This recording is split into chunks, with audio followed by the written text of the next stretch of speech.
Assalamualaikum warahmatullahi wabarakatuh. Perkenalkan, nama saya Faidatul Hasanah dari kelas Hukum Keluarga 1 dengan nomor NIM 21110201030. Di sini saya akan mempresentasikan tentang hukum dagang di mata kuliah Pengantar Hukum Indonesia dengan dosen pengampu Bapak Abdul Ghafi Setiawan, SHI, MH. Di sini saya akan mengkaji beberapa pembahasan. Yang pertama, pengertian hukum dagang. Yang kedua, sumber-sumber hukum dagang. Yang ketiga, objek hukum dagang. Yang keempat, berlakunya hukum dagang. Untuk pembahasan yang pertama yaitu pengertian hukum dagang. Sebelum kita mengkaji pengertian hukum dagang, terlebih dahulu kita mengetahui apa dari arti perdagangan. Perdagangan atau perniagaan pada umumnya ialah pekerjaan membeli barang dari suatu tempat atau pada suatu waktu dan menjual barang itu di tempat lain atau pada waktu yang berikut dengan maksud memperoleh keuntungan. Jadi, makna hukum dagang sendiri yaitu hukum yang mengatur soal-soal perdagangan, yaitu soal-soal yang timbul karena tingkah laku manusia dalam perdagangan. Yang kedua yaitu sumber-sumber hukum dagang. Sumber-sumber hukum dagang di sini yaitu ada dua. Yang pertama, hukum tertulis yang dikodefisikan. Yang kedua, hukum tertulis yang belum dikodefisikan.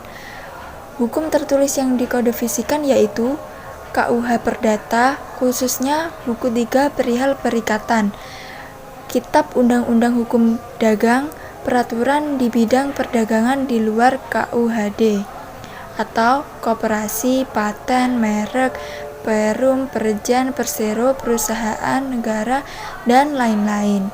Kedua, hukum tertulis yang belum dikodefisikan, yaitu peraturan-peraturan khusus yang mengatur hal-hal yang berhubungan dengan perdagangan.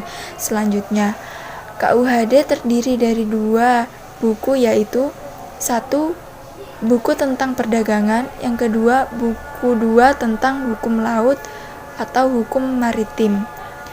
Adapun bagian yang penting dari hukum perdata yang mengatur tentang perdagangan ialah buku 3 KUH Perdata perihal perikatan atau hukum perikatan dan ketentuan-ketentuan tentang badan hukum. Untuk yang ketiga yaitu subjek hukum dagang. Subjek hukum dalam hukum dagang adalah sebagai berikut. Yang pertama, manusia atau individu. Arti manusia sebagai subjek hukum yaitu manusia pribadi. Sebagai subjek hukum mempunyai hak dan mampu memperjalankan hak yang dijamin oleh hukum yang berlaku. Yang kedua, badan hukum.